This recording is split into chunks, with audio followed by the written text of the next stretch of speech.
Start.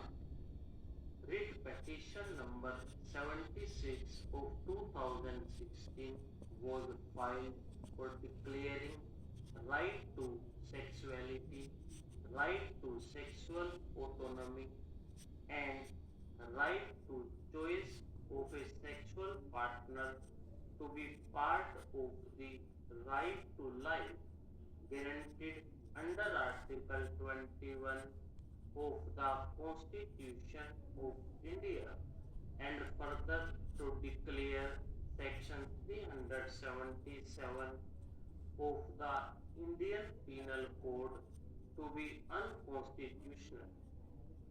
When the said writ petition was listed before a three-judge bench on 8th January 2018, the court referred to a two-judge bench decision rendered in Suresh Koshal, wherein this court had overturned the decision rendered by the division bench of the Delhi High Court in Naj Foundation. It was submitted by Mr. Arvind Dattar, learned senior counsel, appearing for the writ petitioners on the said occasion, that the two-judge bench in Suresh Kushal had been guided by social morality, leaning on majoritarian perception, whereas the issue in actuality needed to be debated upon in the backdrop of constitutional morality. A contention was also advanced that the interpretation placed in Suresh Koshal upon Article 21 of the Constitution is extremely narrow, and in fact the court has been basically guided by Article 14 of the Constitution. Reliance was placed on the pronouncement in Nalsa case, wherein this court had emphasized on gender identity and sexual orientation.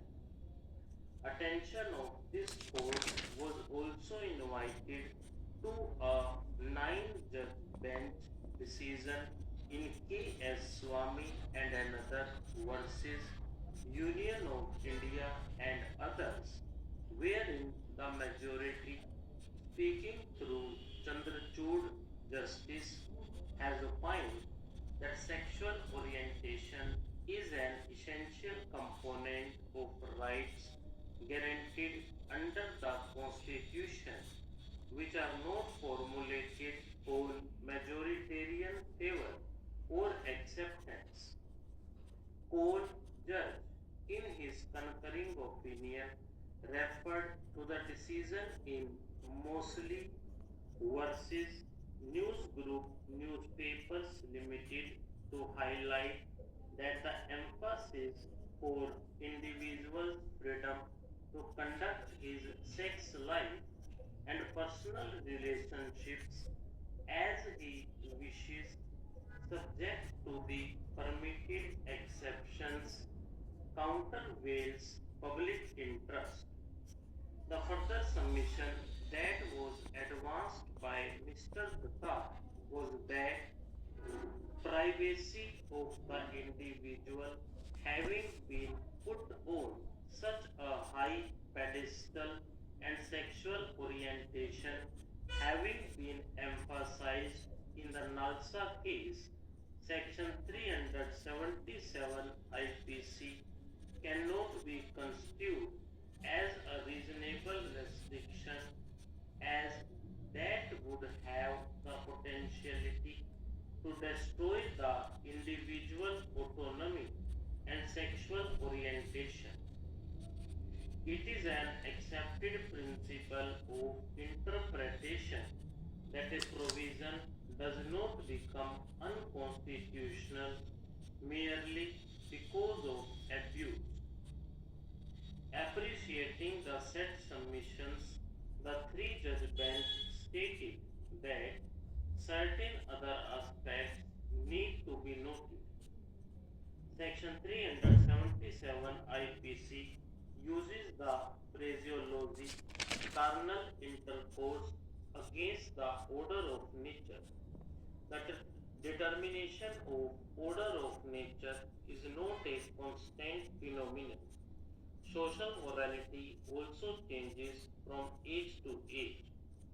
The law copes with life and accordingly change takes place. The morality that public perceives, the Constitution may not conceive of. The individual autonomy and also individual orientation cannot be changed unless the restriction is regarded as reasonable to yield to the morality of the Constitution. What is natural to one may not be natural to the other, but the said natural orientation and choice cannot be allowed to cross the boundaries of law, and as the confines of law cannot temper or curtail the inherent right embedded in an individual under Article 21 of the Constitution. A section of people or individuals who exercise their choice should never remain in a state of fear. When we say so, we may not be understood to have stated that there should not be fear of law, because fear of law builds civilized society, but that law must have the acceptability of the constitutional parameters. That is the litmus test. It is necessary to note in the course of hearing on a query being made, and Mr. Datar very fairly stated that he does not intend to challenge that part of section 377 which relates to carnal intercourse with animals, and that part he confines to consenting acts between two adults. As far as the first aspect is concerned, that is absolutely beyond debate. As far as the second aspect is concerned, that needs to be debated. The consent between two adults has to be the primary precondition. Otherwise, the children would become prey, and protection of the children in all spheres has to be guarded and protected. Taking all the aspects in a cumulative manner, we are of the view the decision in Suresh Kumar Kaushal's case requires reconsideration. The three-judge bench expressed the opinion that the issues raised should be answered by a larger bench, and accordingly referred the matter to the larger bench. That is how the matter has been placed before us.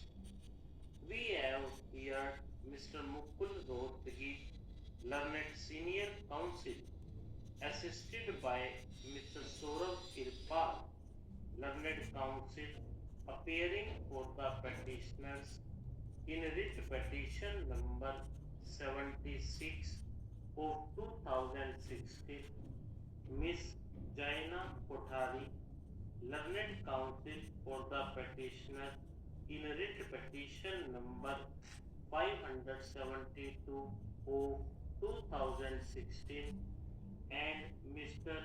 Arvind P. Datar, learned senior counsel for the petitioner in writ petition number 88 of 2018. So